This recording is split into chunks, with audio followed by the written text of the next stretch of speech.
অনেকে আমাকে কমেন্ট করে এবং মেসেজ দিয়ে বলতেছে ভাইয়া আমি আমার ফেসবুক আইডি এবং আমার মেসেঞ্জারে রাত দিন সারাদিন অ্যাক্টিভ থাকবো, এটা যেন অন্য কেউ বুঝতে না পারে, সে কাজটি কিভাবে করব সেটা নিয়ে একটি ভিডিও দেন। মূলত তারই পরিপ্রেক্ষিতে আজকের ভিডিওটি বানানো হচ্ছে।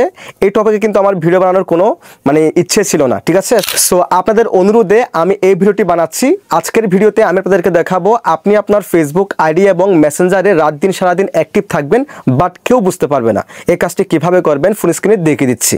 অবশ্যই পেজটিকে ফলো করে রাখবেন, চ্যানেলটিকে সাবস্ক্রাইব করে দিয়ে আমাদের সাথে থাকবেন, আর ভিডিওটি লাইক কমেন্ট শেয়ার করে দিবেন। তো চলুন কথা আবার এই ভিডিওটা শুরু করা যাক। এজন্য আপনি আপনার প্রথমে ফেসবুকের অফিসিয়াল অ্যাপসটা ওপেন করে দিবেন, দেন এখান থেকে 3 লাইন মেনু এই অপশনে ক্লিক করে দিবেন। এরপর এখান থেকে সেটিংসের এই অপশনে ক্লিক করে দিবেন। সেটিংসের এই অপশনে ক্লিক করে দেওয়ার পর একটু স্ক্রল করবেন। স্ক্রল করার পর এই যে দেখেন আপনারা এখানে অডিয়েন্স অ্যান্ড ভিজিবিলিটি অপশনে আসার পর এখানে একদম নিচে দেখেন অ্যাক্টিভ স্ট্যাটাস নামে একটি অপশন দেখতে পারবেন, এই অপশনে ক্লিক করে দিবেন। সো দেখেন show when you are active, এটা অন থাকা মানে আপনি যে ফেসবুকে অ্যাক্টিভ আছেন, আপনি যে ফেসবুকে ভিডিও দেখতেছেন, রিলস ভিডিও দেখতেছেন, ফেসবুকে স্ক্রল করতেছেন, সেটা অন্য কেউ আপনাকে দেখবে, বা অর্থাৎ আপনি যে ফেসবুকে অ্যাক্টিভ আছেন সেটা অন্য কেউ জানতে পারবে। সো আপনি যদি চান আপনি ফেসবুকে অ্যাক্টিভ আছেন সেটা অন্য কেউ বুঝতে না পারুক, সেক্ষেত্রে আপনি জাস্ট এখান থেকে show when you are active এটাকে অফ করে দিবেন। দেন এখান থেকে টার্ন অফ এই অপশনে ক্লিক করে দিবেন। তাহলে আপনি যে ফেসবুকে অ্যাক্টিভ আছেন সেটা অন্য কেউ বুঝতে পারবে না। রাত দিন ফেসবুক চালাবেন বাট কেউ বুঝতে পারবেন আপনি যে অনলাইনে আছেন। আবার এটাকে অ্যাক্টিভ করার জন্য এটাকে অন করে দিবেন, তাহলে সবাই দেখতে পারবে। এরপর আপনি আপনার মেসেঞ্জার অ্যাপসটা ওপেন করে দিবেন। মেসেঞ্জার অ্যাপসটা ওপেন করে দেওয়ার পর এখান থেকে দেখেন 3 লাইন মেনু নিচ্ছে, এই অপশনে ক্লিক করে দিবেন। এই অপশনে ক্লিক করে দেওয়ার পর আপনারা যে কাজটি করবেন এখান থেকে সেটিংসের এই অপশনে ক্লিক করে দিবেন।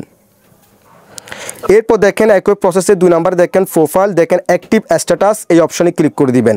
এই অপশনে ক্লিক করে দেওয়ার পর দেখেন সেমভাবে এখানে show when you are active, এটা যদি আপনার ক্ষেত্রে এরকম অন থাকে সেই ক্ষেত্রে আপনি যে মেসেঞ্জারে অ্যাক্টিভ আছেন, আপনি যে মেসেঞ্জারে মেসেজ করতেছেন সেটা অন্য কেউ বুঝতে পারবে। সো আপনি যদি এটাকে অফ করতে চান, আপনি যদি চান যে আপনি মেসেঞ্জারে অ্যাক্টিভ থাকবেন সেটা যেন অন্য কেউ বুঝতে না পারে, সেই ক্ষেত্রে আপনি এখান থেকে show when you are active এটাকে অফ করে দিবেন। দেন এখান থেকে এটাকে দেখেন আনটিল আই চেঞ্জ ইট এটাকে সিলেকশন করবেন সবসময়ের জন্য। আবার আপনি চাইলে এখান থেকে কাস্টমাইজেশন করে 1 ঘন্টার জন্য, 8 ঘন্টার জন্য বা যে কোনো একটা টাইম আপনি নির্ধারণ করে আপনি এখান থেকে সেটাকে সিলেকশন করতে পারবেন, ঠিক আছে। সো আমরা যেহেতু চাচ্ছি আমরা সবসময় আমরা ইনঅ্যাক্টিভ থাকবো, বা অর্থাৎ আমরা যে অ্যাক্টিভ আছে সেটা অন্য কেউ বুঝতে পারবে না সবসময়, সেক্ষেত্রে আমরা এখান থেকে পজ এই অপশনে ক্লিক করে দিব। এখন দেখেন সেটা কিন্তু বন্ধ হয়ে গেছে। এখন যদি আপনি মেসেঞ্জারে রাত দিন সারাদিন অ্যাক্টিভ থাকেন, মেসেজ করেন, সেটা কিন্তু অন্য কেউ বুঝতে পারবে না। তবে এখানে আরেকটা সমস্যা আছে, সেটা হচ্ছে অন্যরাও যে অ্যাক্টিভ থাকবে সেটাও কিন্তু আপনি দেখতে পারবেন না। এটা কিন্তু ফেসবুক থেকে এরকম সিস্টেম করে দিয়েছে। সো ওরকম কোনো সিস্টেম নাই যে আপনি অফ রাখবেন বা আপনি অন্যদেরকে দেখতে পারবেন, ওরকম কিন্তু কোনো সেটিংস নাই। যদি আপনাকে অন্য কাউকে দেখাতে না চান সেই ক্ষেত্রে আপনিও কিন্তু অন্য কারোগুলো দেখতে পারবেন না যারা অনলাইনে আছে, ঠিক আছে। সো এইভাবে আপনি চাইলে আপনি যে মেসেঞ্জারে অ্যাক্টিভ আছেন, ফেসবুকে অ্যাক্টিভ আছেন, সেটা যাতে অন্য কেউ বুঝতে না পারে এই কাজটি করতে পারবেন। আবার এটাকে অন করার জন্য আবার একই প্রসেসে এখানে এসে সেটিংসে আসবেন, দেন এখান থেকে অ্যাক্টিভ স্ট্যাটাস এই অপশনে ক্লিক করবেন, এটাকে অন করে দিবেন।